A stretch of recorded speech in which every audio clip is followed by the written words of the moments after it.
So ito guys yung yung kalsada natin na tawag dito na double lane na unang kurbada. Yan oh.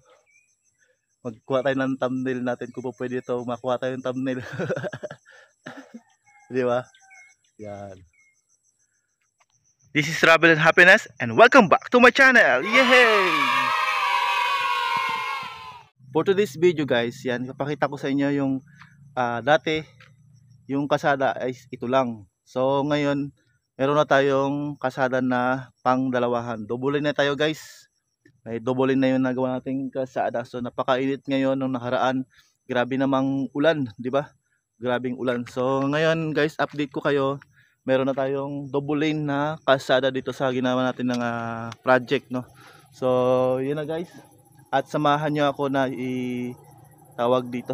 Dadalahin ko kayo, papakita ko sa inyo yung mga nagawa natin dito sa nagawa natin kalsada dito sa Ukayan, Batarasa, Palawan. So yun na guys, meron na tayong double lane na kalsada. At ito yung nabuhusan natin nung nakaraan bago magdating yung yung bagyo, no. So samahan niyo ako guys at hanggang doon sa may dulo papakita ko sa inyo.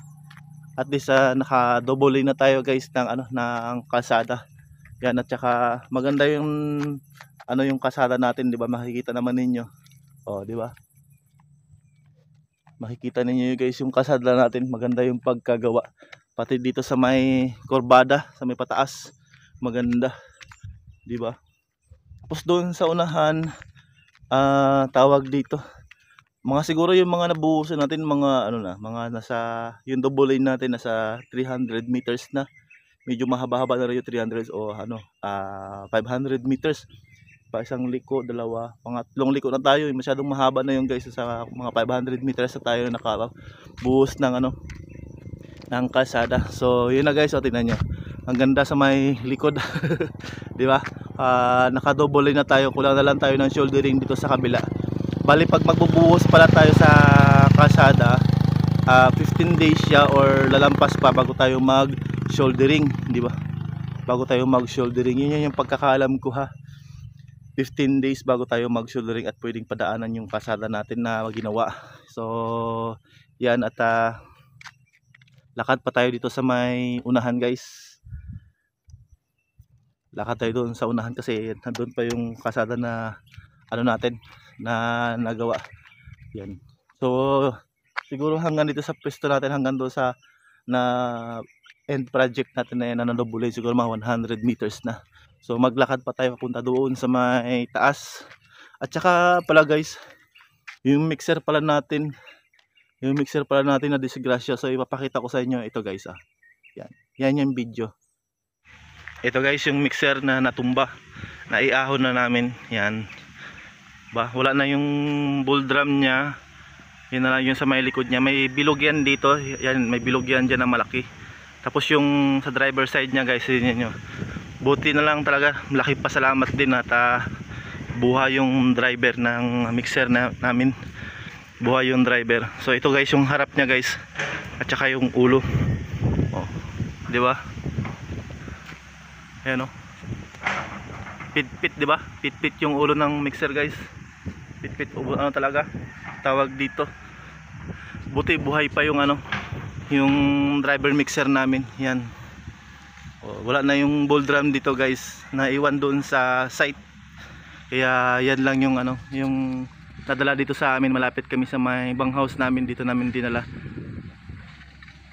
Yan, oh, di ba? Yung sa yung sa tawag ito, passenger seat side oh. Durug-durug talaga guys, di ba? Durug-durug. Buti yung driver namin may nakalabas pa siya dito sa kabilang gilid. Ito, yan. Yan, dito siya at hindi naman masyadong talaga, pero okay naman siya. Masakit lang yung katawan niya, parang nalamog ba. Nalamog siya. Yan. Diyan siya hinila na lang yun siya guys, palabas dito sa bintana na ito. Hinila na lang siya. So yan guys yung nangyari sa mixer namin. Yan oh, di ba? Durog-durog guys yun sa yung tapalo doon sa taas. Inano na lang namin yan, tawag dito, hinango namin doon kahapon. 24. Yan. Wala na yung bowl drum niya, dito yung malaki. Tinanggal. Winilding na lang siya. Yan o. Winilding. Naiwan doon sa may pinaglaglagan. Pero kukunin din namin yun kasi kailangan din namin yun. So yan guys o. Wala talagang na natira. Yan.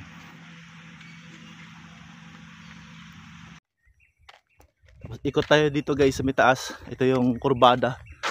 Ano, yung unang kurbada, naka double line na rin tayo ng ng kasada sa paakyat hanggang doon sa may taas. Yung pangalawang kurbada. Ito yung unang kurbada guys Yan. Yan yung unang kurbada.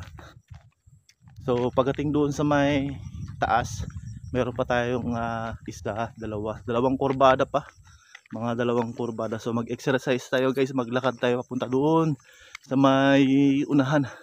O ayan, di ba? Ang ganda na guys. Oh. Kuha tayo ng thumbnail. Di ba? Yan. Kuha tayo ng thumbnail. Tapos buti na lang yung yung driver natin ng mixer. Okay naman din at umuwi siya ngayon, nag-leave. Kasi parang magpapadoktor yata siya, ganun. So yun at okay naman din.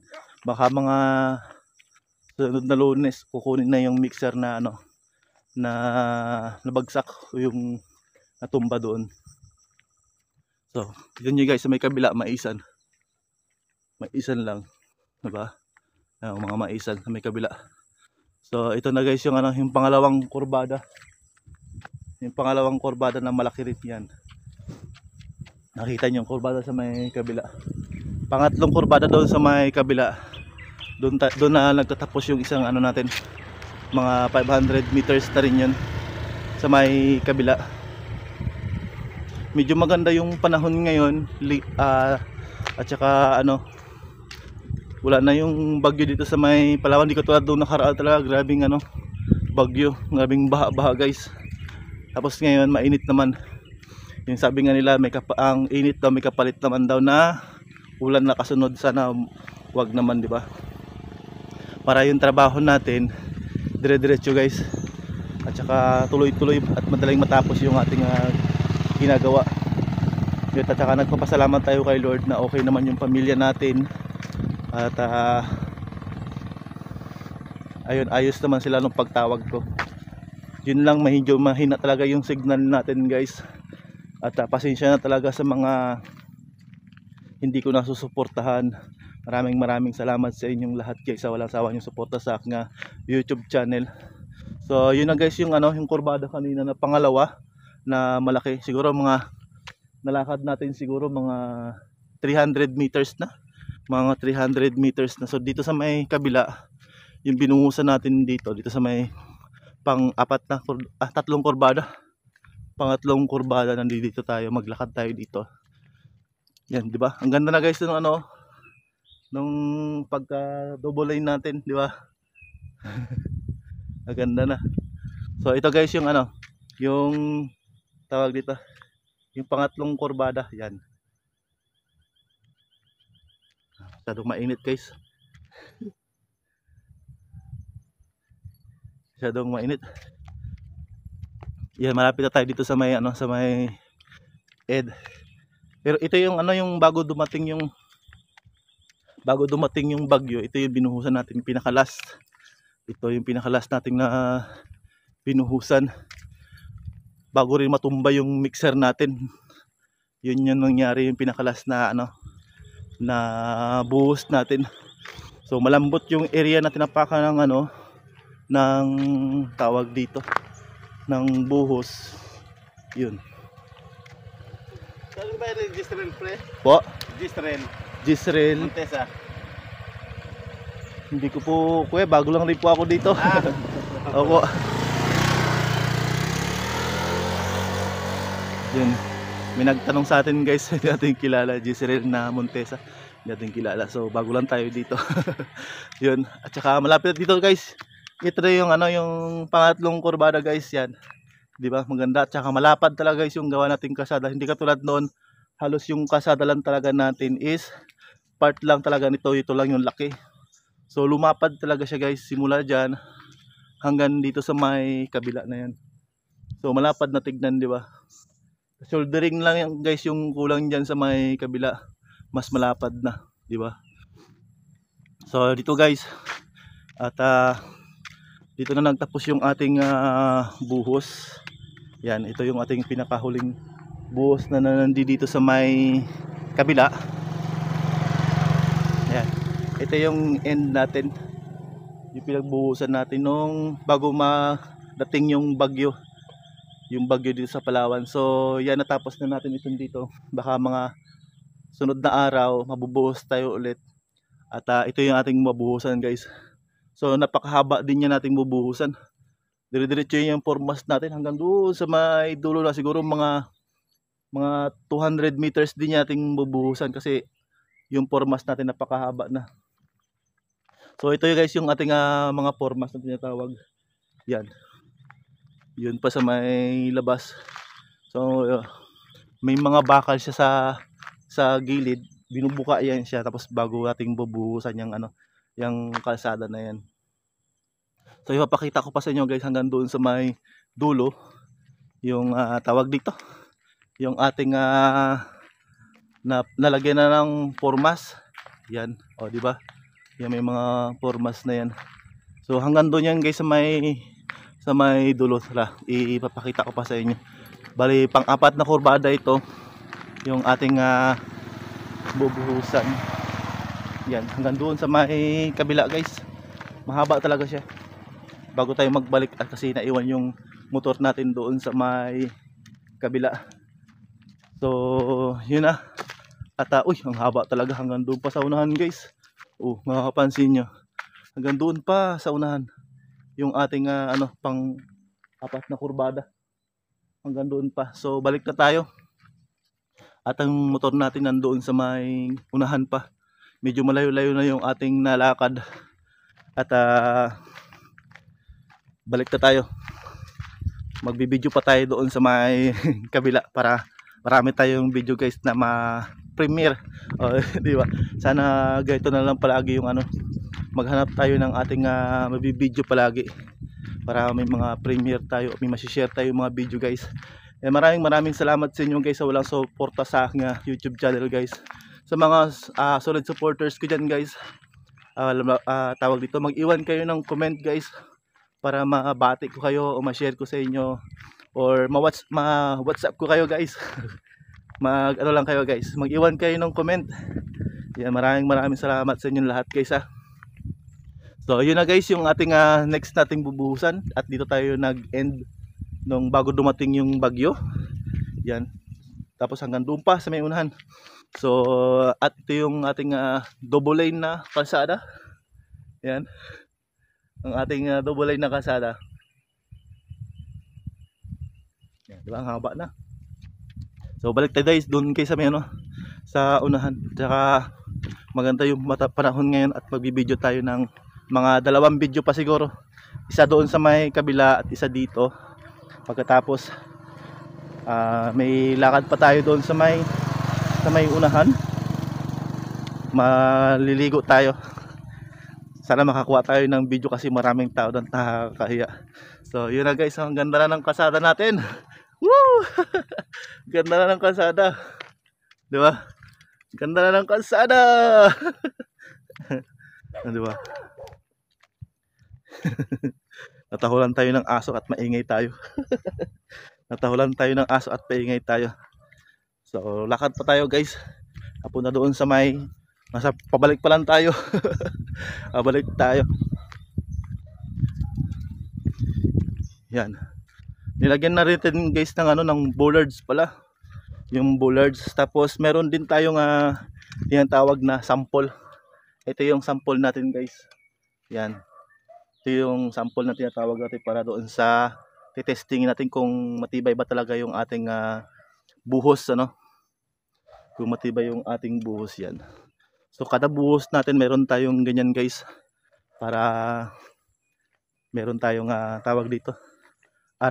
Kumbaga tuwing may buhos meron tayong gayong sample na ganyan. So may bollards din tayo guys. Yan, may bollards tayo hanggang doon din yan sa unahan. May mga harang tayo. Naglagay tayo niyan para sa safety rin ng mga dadaan, di ba? Yan. So nandito tayo sa pangalawang kurbada at malapit na tayo doon sa iniwan nating motor. So lakad pa tayo. Dito sa may kabila, bahay na ng kasamahan natin sa trabaho, si Kuya Nunoy. Yan yung bahay niya. Yan sa may kabila. Diyan din natin iniiwan yung ibang mga gamit natin kung nandito tayo nagabuhos. Yan, naglakad yata sila na mag-asawa. So yan yung bahay niya ni Kuya Nunoy. Tapos sa may tapat lang niya, puro maisa naman to guys. Nakita nyo, puro maisa niya. Yan. Basta masipag ka lang talaga magtanim, di ba? Oh, puro mais. Oh, puro mais, di ba? Daming mais, guys. So ito yung bahay ni Kuya Nunoy. Tapos nandyan din yung ating pison. Yan, so malapit na tayo guys sa motor natin na iniwan. Diyan lang yung pison natin kasi pag kailangan natin ng pison, mas malapit lang dito sa area na tawag ito pinagbubuhusan para mapantay siya. So ito guys yung yung kalsada natin na tawag dito na double lane na unang kurbada. Yan oh. Magkuha tayo ng thumbnail natin kung pwede ito makuha tayo ng thumbnail. Di ba? Yan. Sana maganda yung thumbnail natin guys. At magbibideo pa tayo doon sa may kabila. Tapos kung makakalakad tayo at maliligo tayo doon sa ilog, sana makakuha tayo ng video doon. Kasi maraming tao at nakakahiya. Nakakahiya guys. Yan. So magmumotor tayo guys, papunta doon sa may kabilang bibidyohan natin sa part 2. Abangan nyo yung part 2 natin guys. Abangan nyo yung ating part 2. So yun na. Hanggang dito na lang ang ating video guys. At maraming salamat sa inyong solid supporters sa walang sawang suporta sa aking YouTube channel. Nandoon ang end ng ating project. Nandito ang ating papuntang bubuhusan sa next project. So hanggang dito lang ang ating video. Hanggang sa muli. Paalam!